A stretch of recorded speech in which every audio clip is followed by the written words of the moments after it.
भारतीय संविधान की रोचक कहानी। क्या आपको पता है भारत का संविधान दुनिया का सबसे लंबा लिखित संविधान है? जी हाँ, ये सच है। और ये संविधान देश की आत्मा है। ये वो दस्तावेज है जो नागरिकों को आज़ादी और बराबरी का हक दिलाता है और भाईचारे का रास्ता दिखाता है। संविधान बनने की शुरुआत संविधान सभा बनने के साथ 1946 में हुई थी, लेकिन उससे कई वर्ष पहले 1928 में एक और अहम दस्तावेज लिखा गया था जिसे नेहरू रिपोर्ट कहते हैं। ये संविधान सभा के लिए एक तरह का प्रारंभिक ब्लूप्रिंट था, जिसके विचार बाद में संविधान में आत्मसार किए गए। तो शुरू करते हैं नेहरू रिपोर्ट से, जो संविधान की पहली प्रेरणा थी। नेहरू रिपोर्ट मोतीलाल नेहरू की अध्यक्षता में बनी थी, जिसमें जवाहरलाल नेहरू का भी बड़ा योगदान था। उस समय भारत पर अंग्रेजों का राज था और कांग्रेस पार्टी ने यह रिपोर्ट तैयार की ताकि ब्रिटिश सरकार को ये दिखाया जाए कि भारतीय अपने लिए एक जिम्मेदार शासन व्यवस्था बना सकते हैं। इस रिपोर्ट में कुछ क्रांतिकारी बातें थी।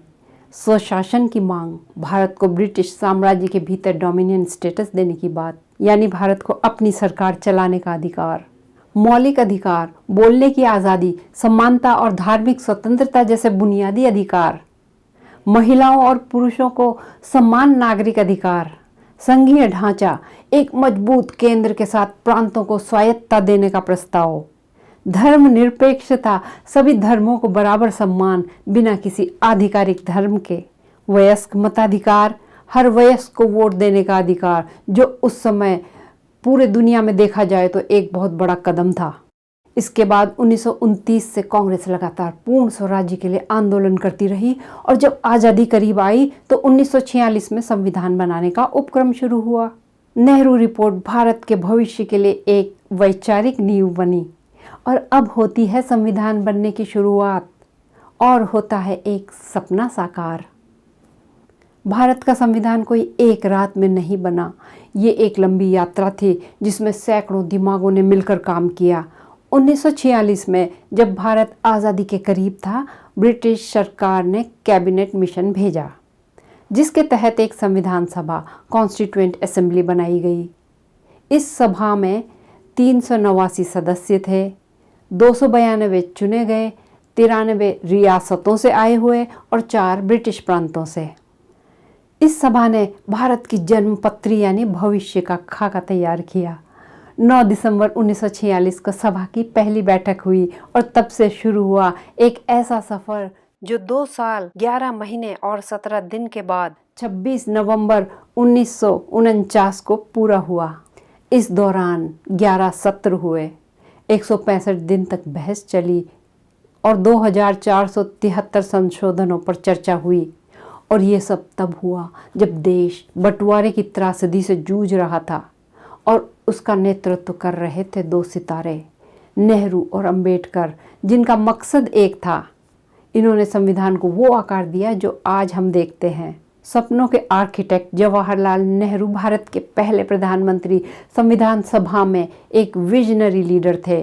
1928 की नेहरू रिपोर्ट में उनकी भूमिका ने उनकी सोच साफ कर दी थी। एक ऐसा भारत जो समावेशी, धर्मनिरपेक्ष और प्रोग्रेसिव हो। 1946 में उन्होंने उद्देश्य प्रस्ताव यानी ऑब्जेक्टिव रेजोल्यूशन पेश किया, जो संविधान का आधार बना। इस प्रस्ताव में नेहरू रिपोर्ट के कई विचार जैसे धर्मनिरपेक्षता, समानता और स्वशासन साफ दिखते हैं। नेहरू का मानना था कि भारत की विविधता उसकी ताकत है और संविधान को इसे सेलिब्रेट करना चाहिए।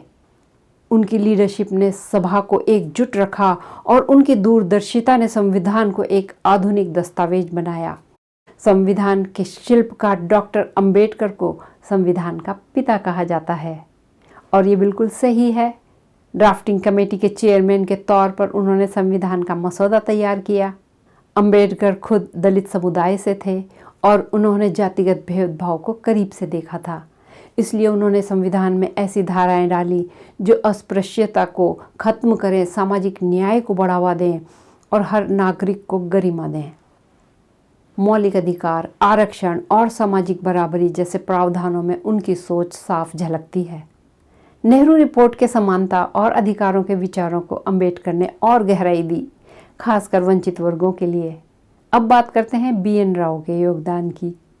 कुछ लोग, खासकर दक्षिणपंथी और RSS से जुड़े हुए और अर्धसत्य के प्रचारक, कहते हैं कि संविधान का सारा क्रेडिट जाना चाहिए BN राव को, जो ड्राफ्टिंग कमेटी के सलाहकार थे।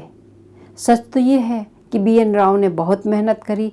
उन्होंने दुनिया के कई संविधानों का अध्ययन किया और शुरुआती ड्राफ्ट तैयार किए। वे अंबेडकर के सचिव के तौर पर कार्यरत थे। संविधान बनाने में और भी सैकड़ों लोगों की सामूहिक मेहनत थी, लेकिन नेहरू और अंबेडकर का योगदान सबसे ऊपर है। और हाँ, ये बात भी ध्यान देने वाली है कि RSS शुरू से ही संविधान विरोधी रहा है। उसके अनुसार मनुस्मृति को संविधान बनाना चाहिए था, जिससे जातिगत भेदभाव और महिलाओं का उत्पीड़न जारी रह सके। अब जब संविधान मजबूती से स्थापित हो ही गया है, तो वही लोग राव को सवर्ण होने के नाते क्रेडिट देना चाहते हैं और अंबेडकर की भूमिका को नकारना चाहते हैं। लेकिन इतिहास गवाह है कि नेहरू और अंबेडकर की सोच ने ही संविधान को वो आत्मा दी जो आज भी भारत को जोड़ने का काम करती है। तो ये संविधान क्यों है इतना खास? इस संविधान में ऐसा क्या है जो इसे दुनिया में अनोखा बनाता है? चलिए कुछ खास बातें देखते हैं। ये दुनिया का सबसे लंबा लिखित संविधान है। इसमें 448 अनुच्छेद, 12 अनुसूचियां और 5 परिशिष्ट हैं। ये इतना विस्तृत है कि हर छोटी बड़ी बात को कवर करता है। लचीलापन और मजबूती का मिश्रण। इसे ज़रूरत पड़ने पर संशोधन किया जा सकता है, लेकिन इसका मूल ढांचा अटल है। मौलिक अधिकार और कर्तव्य, हर नागरिक को बराबरी, स्वतंत्रता और न्याय का हक, साथ ही कर्तव्यों के जरिए देश के प्रति जिम्मेदारी, धर्मनिरपेक्षता और समावेशिता, हर धर्म, जाति और संस्कृति को बराबरी का सम्मान। ये विचार नेहरू रिपोर्ट से ही प्रेरित थे। न्याय, स्वतंत्रता, समानता और बंधुत्व संविधान की प्रस्तावना में ये 4 मूल्य हैं जो भारत का मार्गदर्शन करते हैं। संविधान की गुणवत्ता। संविधान कोई पुराना कागज नहीं, बल्कि एक जीवंत दस्तावेज है जो समय के साथ बदलता और बढ़ता है। नेहरू रिपोर्ट ने इसके लिए वैचारिक जमीन तैयार की और नेहरू अंबेडकर ने इसे हकीकत में बदला। ये हर भारतीय को अपनी आवाज़ उठाने का हक देता है, चाहे वो गरीब हो, अमीर हो या किसी भी धर्म जाति का हो। संक्षिप्त में कहें तो भारतीय संविधान सिर्फ एक किताब नहीं, बल्कि भारतीयों की आज़ादी, उनके सपनों और उनकी एकता का प्रतीक है। 1928 की नेहरू रिपोर्ट ने इसके लिए पहला खाका खींचा। नेहरू ने इसे दिशा दी और अंबेडकर ने इसे सामाजिक न्याय का हथियार बनाया।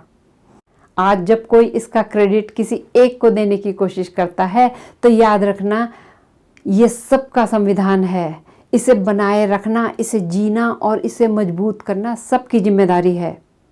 तो अगली बार कोई संविधान हटाकर मनुस्मृति वाला हिंदू राष्ट्र बनाने की बात कहे, तो कहना ये तभी होगा जब गंगा मैया उल्टा बहना शुरू करेंगी।